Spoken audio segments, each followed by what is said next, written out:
Why do 90% of viewership graphs have this drop at the beginning? As we uncover the reason, you'll learn the genius technique for intros that all top performing creators use. But that's not all, we're then gonna dive deep into the sneaky strategies creators use in their intros to get viewers not just watching, but immersed into their videos. Alright, so the reason that so many people are leaving is because they click on your video and then get disappointed. Something about your title and thumbnail got them curious, but as soon as your video didn't give what they expected, they started looking for something better to watch. This brings us to the first strategy of successful creators. They create their titles and thumbnails at the same time as their intros. So once they've made the title and thumbnail, they ask, what reason to watch the video did I just give? What expectations did I create? Then they make an intro that immediately lives up to those expectations. So basically, if you put something in the title and thumbnail, then you've got to show it in the intro too.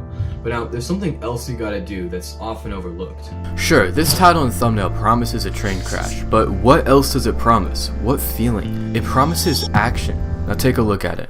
I just bought this train! Whoa. That was really fast. Let's break it down slowly. There's an effect that makes it seem like we're rushing up to Jimmy. Then the train rapidly emerges, along with train horn sound effects. He immediately starts yelling at us, managing to spit out 5 words in the first second. Look at that, there's a whole list of what happened, and it's only been a single second. Then in the next few moments, he confirms that the thing promised in the title and thumbnail does happen in the video. Both the content and the feeling that was promised were both delivered in 5 seconds. Such a quick delivery draws you into the video. What do you think would happen if you did this with your intros? What MrBeast does in the next 15 seconds are complete genius, and one of the reasons he's so popular. But we'll look at that later. First, we gotta know, what if you're not like MrBeast? What if you don't make action-packed videos? How else can you make intros? What do you expect from this video? Some kind of solution to the problem for sure, but also something lighthearted, not too serious. How do you think the intro is going to satisfy this? How you going? This is my pool. And this is a frog. It's not meant to look like this. It's dead. And this is an eastern water skink, known for their love of water. Also dead. And no, I'm not murdering them. They just keep drowning themselves, and I have no idea why. So today, I'm gonna make a little robot lifeguard to save them. Notice the contrast in pacing compared to the MrBeast video. He took 22 seconds just to explain the problem. So why does this video have 10 million views? Shouldn't people be leaving as soon as he didn't make the video exciting? Let's look at our expectations again. He started explaining the problem right off the bat, which satisfies the first thing. Also, he's taken things lightheartedly by diving into the pool and explaining everything comically. So the expectations are met. He's also using some sneaky engagement tricks that I'll get to in just a second. Alright, but first, remember this rule. Create your intros at the appropriate pacing for the genre and also reflect the style seen in the thumbnail. Alright, so what are those sneaky tricks? Instead of using the usual approach of sitting in front of a camera and talking through the problem, he shows it. He uses a voiceover to explain what's happening, and the camera switches about every 4 seconds to retain visual engagement. This is why voiceovers are such a powerful strategy. They grant you the ability to deliver strong audio and visuals simultaneously, which is crucial for intros. But that's not really what I want to talk about here. I'm focused on the hidden genius of his script. At first, I was wondering, why is he explaining everything so slow? Then I realized. Rather than offering a bland description of his situation, he presents information in a way that connects you to the narrative. For example, rather than simply stating that the animals are dead, he introduces the animals first, then reveals that they're drowned in his pool. Telling the information like this is far more engaging, even if it takes longer. That's because storytelling is an extremely powerful tool to hook viewers. Moving on, you need to understand why I rewrite my intros as many as 5 times. Why do I spend so much time on them? Well, intros have a lot to do, and quickly as well. Therefore, you need to discover the best adjectives, sentence structure, how much detail to add, and the order of how you tell things. Simply put, every sentence must be as meaningful as possible. But wait, hold on. What if I told you that the editing matters just as much as the script?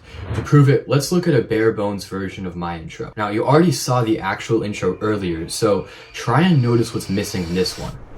Why do 90% of viewership graphs have this drop at the beginning? As we uncover the reason, you'll learn the genius technique for intros that all top performing creators use. But that's not all. We're then gonna dive deep into the sneaky strategies creators use in their intros to get viewers not just watching, but immersed into their videos. So what's different is I took out the editing strategies that make intros mesmerizing. I took out all the extra graphics, sound effects, captions, transitions, and I even switched out the music to something that dulled the experience even further. Removing all of that ruined the intro. So instead, add a couple of these things every few seconds, depending on the genre of the video. And remember to have a focus on the sound design and the visuals that you have, because this gives the viewer more new things to look at. Alright, so now we know how to meet expectations, but YouTube's competitive, so how can we obliterate expectations entirely?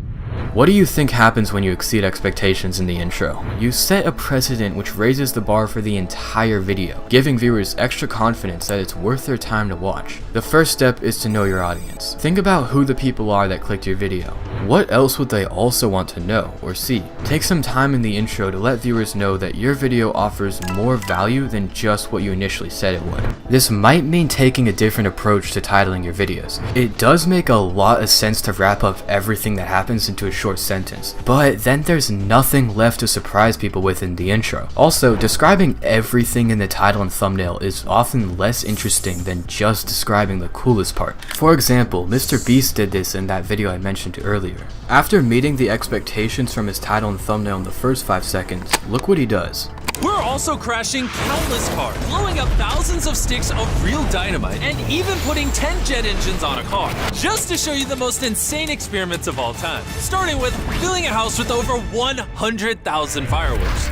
I looked through a few other MrBeast videos and they almost always use this strategy. It's certainly not required, but I definitely think tactics like this is why MrBeast continues to explode in popularity. Okay, now you know how to make good intros, but you also gotta know how to make people watch your video all the way to the end. Click here for the strategies to do that. Some of them also begin in the intro.